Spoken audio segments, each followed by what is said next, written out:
Hello students हम कर रहे हैं क्लास 12 का इकोनॉमिक्स का paper 2026 class 12 economics.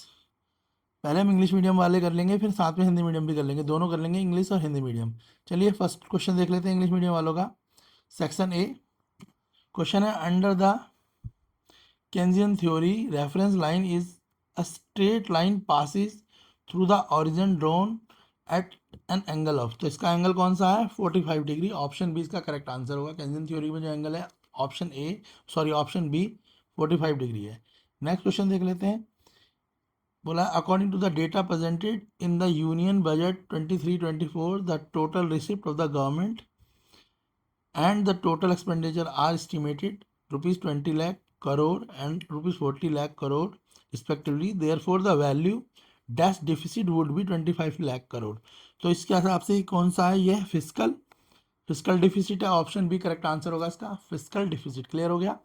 Next question देख लेते हैं। थर्ड है, दो स्टेटमेंट दी हुई है, आप स्टेटमेंट पढ़ लें।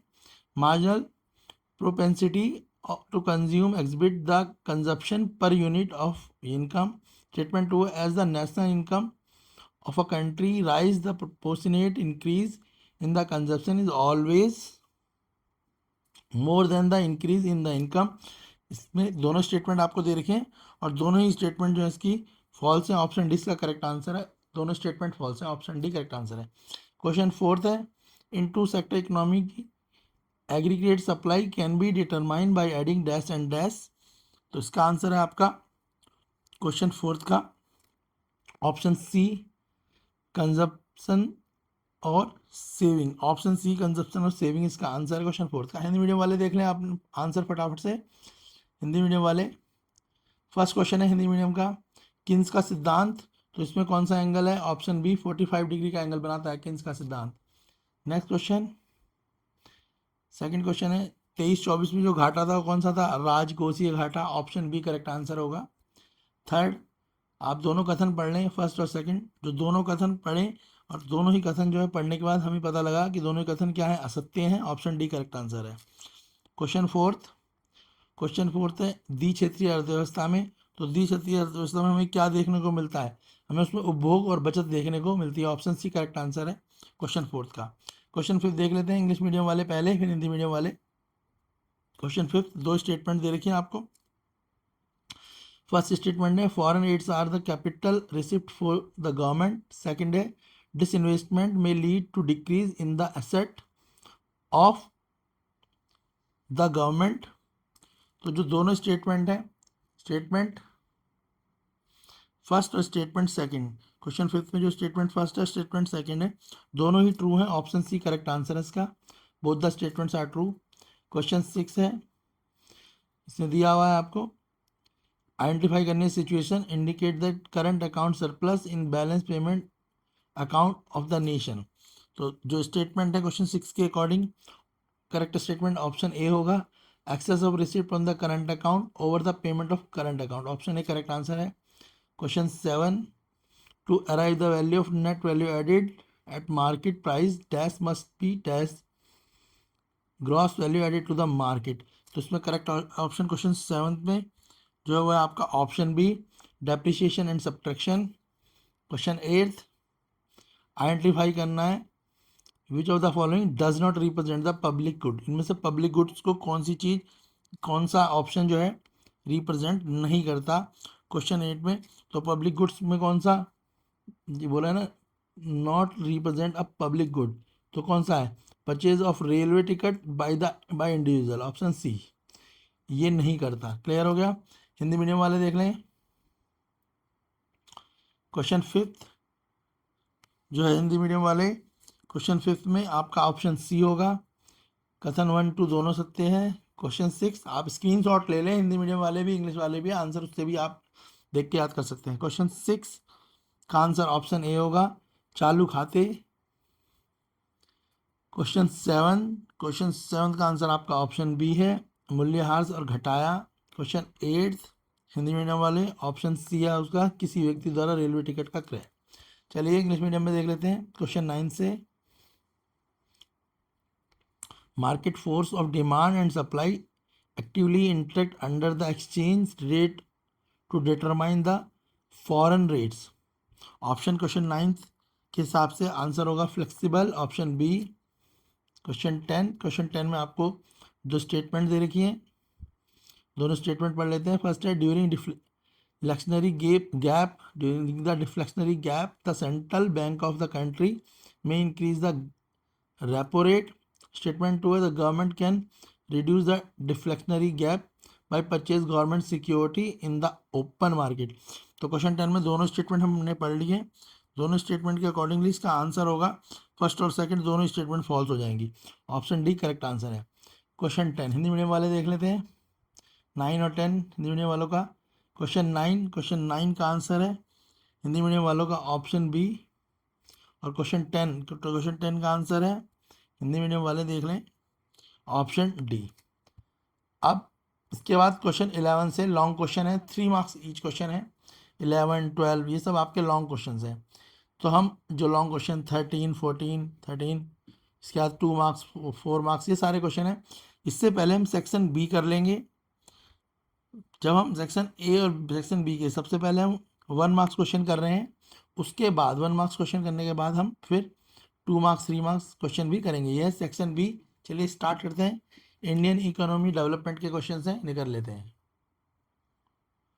फर्स्ट क्वेश्चन है आपका identify which of the following statement is incorrect about the functions of environment. तो इसका आंसर है आपका option D, environment deteriorate quality of life. Option D question answer 18 का करेक्ट आंसर है। क्वेश्चन 19 असर्शन रीजन दे रखे हैं, तो आप असर्शन और रीजन पढ़ ले। असर्शन है आपका under the financial sector reform introduce in 1991 foreign investment limit in bank was raise up to around 74%।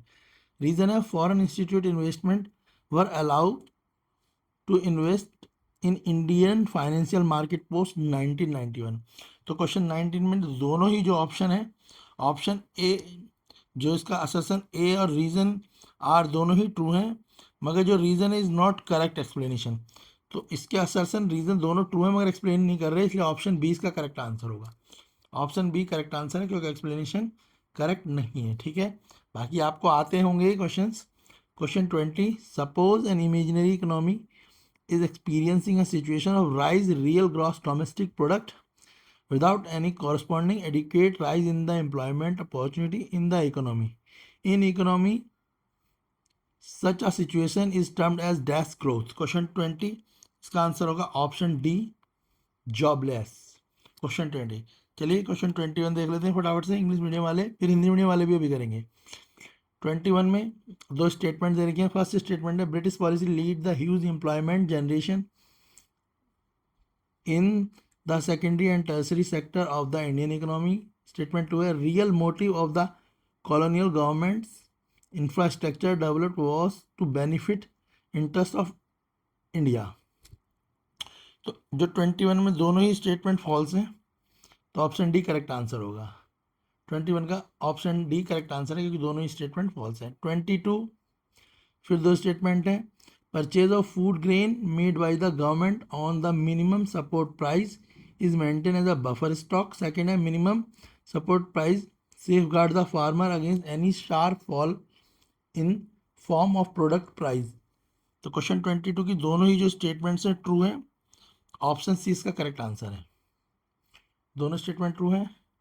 Question 23 आपको ये जो है स्टडी करना है, इमेज क्या है जो भी ये आपको ग्राफ दे रखा है, उसके बाद ये बताना इसका फोर्थ ऑप्शन क्या होगा। ये आप पढ़ लो और बताओ इसका फोर्थ ऑप्शन क्या होगा 23 का। तो जो इसका फोर्थ ऑप्शन होगा वो होगा आपका इम्पोर्ट सब्सटीट्यूशन। क्वेश्चन इसमें ये जो क्वेश्चन मार्क है इसमें आएगा ऑप्शन सी इम्पोर्ट सब्सटीट्यूशन। क्या आएगा? Import substitution, option C. ये जो क्वेश्चन मार्क है इसमें ये भर देंगे, ऑप्शन सी इसका करेक्ट आंसर है क्वेश्चन 23 का। क्लियर है? क्वेश्चन 24 देख लेते हैं। इंग्लिश मीडियम का हिंदी मीडियम वालों को भी करा देंगे। 24 है production of diverse variety of crop rather than one special crop is known as diversification. Question 24 का आंसर है ऑप्शन ए क्रॉप्स। क्वेश्चन 25 दो असर्शन और रीजन को रीड करें। असर्शन है people spend to acquire information related to labour and other market reason है expenditure on information is necessary for efficient utilisation of human capital stock. Assertion और reason 25 का जो assertion और reason है दोनों ही ट्रू है, और रीजन जो है करेक्ट एक्सप्लेन कर रहा है। ऑप्शन ए करेक्ट आंसर है इसका, ऑप्शन ए करेक्ट आंसर होगा। दोनों ही ट्रू भी है और एक्सप्लेन भी कर रहे हैं, ऑप्शन ए करेक्ट आंसर है। क्वेश्चन 26, क्वेश्चन 26 है आपका, in the post independent era the policy maker of India emphasis on self reliance for the first dash year कितने साल के लिए था? तो option B 7, first 7 5 year plan है। कई बच्चे इसमें 5 5 ईयर लिख देते हैं, 7 5 ईयर प्लान लिख देना है। ये क्वेश्चन लगातार 2 बोर्ड एग्जाम में पहले भी आ चुका है। क्वेश्चन 27, आइडेंटिफाई करना है statement is incorrect about the rural banking system in India. अगर रूरल बैंकिंग सिस्टम देखें इंडिया का तो उसके हिसाब से इनमें से कौन सी स्टेटमेंट गलत है क्वेश्चन नंबर 27 में? तो इसमें से स्टेटमेंट डी गलत है। स्टेटमेंट डी गलत है कि rural banking system in India work under the guidance of instruction and supervision of the state bank of India, गलत है option D, rural banking India. ठीक क्या? क्वेश्चन नंबर 28 से 3 मार्क्स के क्वेश्चन है, इन्हें भी अभी करेंगे। पहले हिंदी मीडियम वाले भी अपने आंसर देख लें, हिंदी मीडियम वाले अपने आंसर देख लें। क्वेश्चन 18 का आंसर है आपका ऑप्शन डी, फोटो भी खींच सकते हैं, स्क्रीनशॉट भी लिख सकते हैं। क्वेश्चन 19 का आंसर है आपका ऑप्शन बी, अभिकथन कारण। क्वेश्चन 20 का आंसर है आपका ऑप्शन डी, रोजगार विहीन। क्वेश्चन 21 में 2 कथन हैं और ऑप्शन डी इसका आंसर है, कथन 1 और 2 दोनों असत्य हैं। क्वेश्चन 22, इसमें भी कथन ही है, इसका आंसर ऑप्शन सी है, कथन 1 और 2 दोनों सत्य हैं। 23 में एक डायग्राम दे रखा है और ये पूछा है ये किसका आंसर है? तो इसका आंसर है ऑप्शन सी, आयात प्रतिस्थापन। ऑप्शन सी इसका आंसर होगा, आयात प्रतिस्थापन। इसके बाद 24 का आंसर है आपका ऑप्शन ए, फसलों।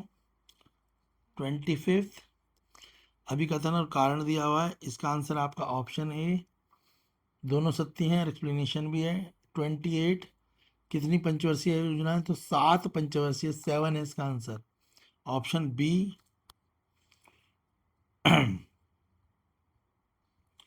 क्वेश्चन 27 असत्य पूछा है इसमें, तो 27 का जो असत्य है वो ऑप्शन डी है। क्वेश्चन 28 3 मार्क्स का है। चलिए अब हम 3 मार्क्स के क्वेश्चन भी कर लेते हैं। इंग्लिश और हिंदी मीडियम वाले बच्चे दोनों देख लें, इकोनॉमिक्स क्लास 12 का पेपर है, तो हिंदी और इंग्लिश दोनों के बच्चे अपने आंसर देख लें। 3 मार्क्स क्वेश्चन है ये, आंसर भी देख लें कैसे देख रखे हैं, आंसर दे रखे हैं। क्वेश्चन 12 3 मार्क्स क्वेश्चन है। अगर आप तीनों पॉइंट लिखेंगे तो आपको पूरे 3 मार्क्स मिलेंगे। मार्क्स भी दे रखे हैं यहाँ पे कि किस तरीके से आपको लिखना है, मार्क्स भी साइड में दिए हुए हैं। अगर आप 2 लाइनें लिखेंगे तो 1 मिलेगा, 4 में 2, और प्रॉपर इसमें तो यहाँ मार्क्स भी गिवन है आपको। आप देख लें सारे ही आंसर।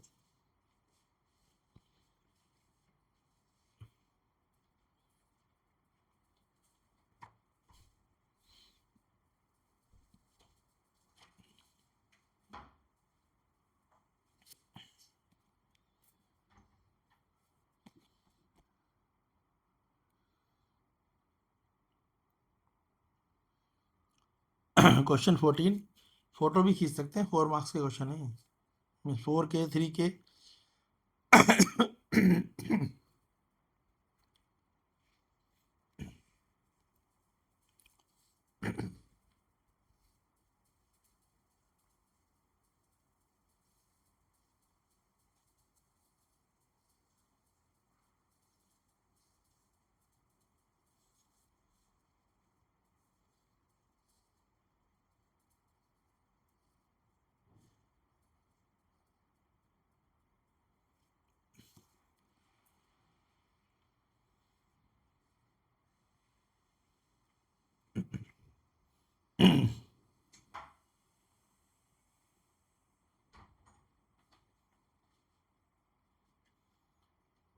क्वेश्चन 17 6 मार्क्स का क्वेश्चन है।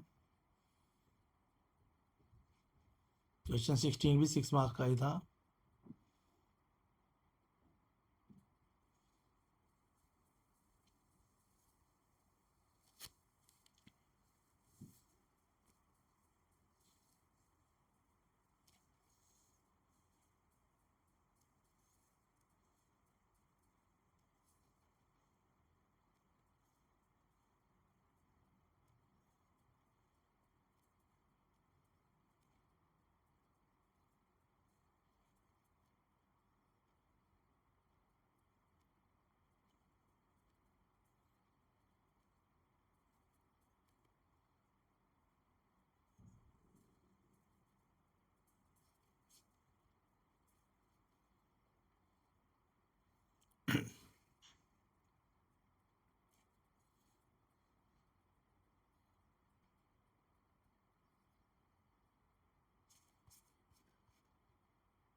क्वेश्चन 29 से।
सारे क्वेश्चन आपने देख लिए किस तरीके से करने हैं, तो उनके स्क्रीनशॉट ले लेना ताकि आपको पेपर में करने में आसानी हो। वीडियो को लाइक करें, चैनल को सब्सक्राइब करें, शेयर करें और सपोर्ट करें। क्लास 12 इकोनॉमिक्स 2026 की प्रिपरेशन है ये।